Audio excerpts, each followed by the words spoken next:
going on, everybody? Welcome back. This is Tyler Weed from Pro Physique, and in today's video we're going to talk about strategies throughout the holidays.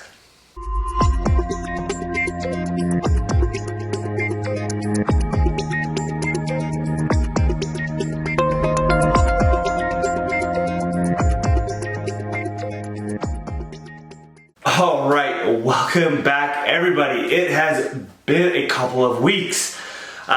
Did not really anticipate this. I thought it was going to be easier to continue to get videos out, but that was just not the case. If you have not seen, we recently just got a puppy 2 weeks ago, and I figured, I work from home, like this is going to be easy, like, I'll just work like normal.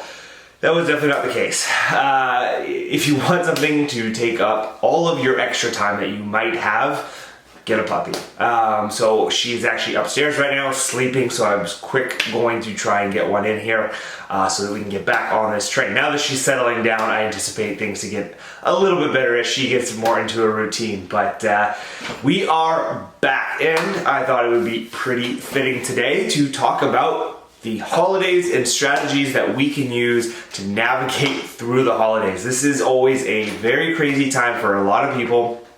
There's family get-togethers, family dinners, work get-togethers, your spouses work-togethers, your spouse's family. There's just Thanksgiving, there's Christmas, there's all kinds of things going on. There's New Year's, work parties, everything. So there is a lot to navigate at this time of the year. Now, if you are dieting or if you're in prep, well, there's really no choice, especially if you're in prep, right? You have to do it. Like, you don't have a choice. Dieting, you still have that choice, but you still want to be very, very careful around these days. Like, if you've got, let's say, 4 dinners, maybe pick one to enjoy yourself at, and then the other 3, we are pretty much on point. But this is for all of us who are maybe not in those phases, and we're going, if you're like me in the past, freaking out and stressing out about it a little bit. And that is understandable because, on one hand, we do have this goal, right? Whatever it might be. On the other hand, it's the holidays, right? And, it's a time of fun, drinking, family, friends, and food, especially, right? And so it can be quite stressful and can seem very hard to navigate. And, the thing that we can run into is you kind of just get into that bucket mode where you just go, you know what? I'm just going to take the whole 2 months off, which happens a lot. When I was a personal trainer, November and December were very, very quiet months because people would just take the time off. And they've only got 6 dinners. They're going to take 2 months off. So this is going to be my first point. Do not take the time off. That is the #1 rule. Even if you completely go into fuck it mode for eating, do not take time off. That will help you immensely, right? It will help you keep some of that weight off. It'll help you burn through the food, and it'll keep you in somewhat of a routine, and that can be very, very helpful. So do not stop lifting, all right? Or cardio, whatever. Okay, that is going to be rule #1, and that's kind of a non-negotiable in my opinion. That just needs to happen.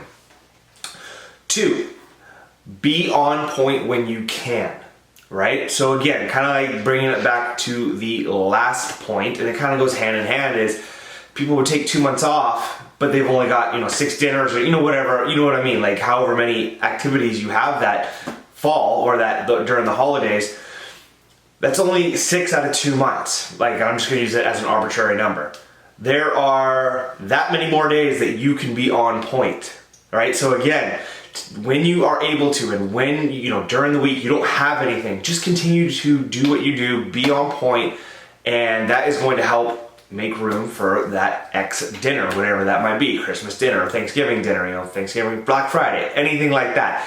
If you can be on point 80% of the time, well then we've got a little more room, a little more wiggle room to enjoy ourselves on that holiday, or that dinner, or that work party. #3, fill up on protein at those dinners and save yourself a little bit of room. We're gonna combine these two. So protein is always going to be a central part of each dinner. Turkey, ham, chicken, steak, whatever it is, your traditional dinner is, there's always going to be some type of meat. So utilize that to help you become a little more full for the rest of dinner, because protein is a very fulfilling macronutrient. So if you can fill up on that, there's going to be less room for all those other things, right? And then also eat a little bit less throughout the day. So those are going to go hand in hand, so that you just save yourself a little more room for when you do get to the dinner or whatever. And then I think another really good one to really just try and balance things out is take a taste of everything. Don't go crazy though, and you know, completely blow your numbers out of the water. You know, grab just small servings of each, and that way you can still enjoy everything without having to really go over and go crazy with your macros and just completely blow the day out of the water. You know, same thing with appetizers. Be careful with those. Those can really sneak up on you. I don't know about your guys' families and get-togethers, but I know ours love appetizers, then dinner, right? It's like an hour and a half of appetizers, and then there's like an hour and a half of dinner. And so it can be difficult to navigate. And so again, apply those principles of tasting here and there, but just not going crazy, filling up on protein, leaving yourself a little more wiggle room throughout the day so that you have more room within your macros. So a lot of those strategies can really, really be helpful for you in trying to navigate the holidays. At the end of the day, if you go off the rails, if you enjoy yourself a little bit too much, just know that it's going to be okay. As long as you are staying active, you're keeping your workouts in, maybe you add in just a little extra, higher intensity cardio, kind of throughout these next 2 months to help offset some of the extra food and just the extra get-togethers. That's going to be okay as long as you understand that you're not punishing yourself, you're just giving yourself a little bit of help. All of those things can work out and really help you get through the holiday season. But this is not a time to be stressed about food and things like that. Memories over macros. Enjoy this time with your family. Enjoy this time with your friends, your coworkers, whatever. At the end of the day, you don't want to look back and say that you were so happy that you tracked your food during those holidays, or you probably want to look back and be like, what, I'm glad I enjoyed that time with my family. But don't ever feel like you need to conform to what other people think you should be eating on that day. Whatever you're comfortable with, that's what you should stick with, and that's what you should do. Alright guys, that is going to be everything for today. Glad to be back. It's going to be a little bit to get back into the routine of things, but we're definitely going to try and get this thing going again here. So hopefully another video out for you tomorrow. Have a great rest of your day. Chat soon.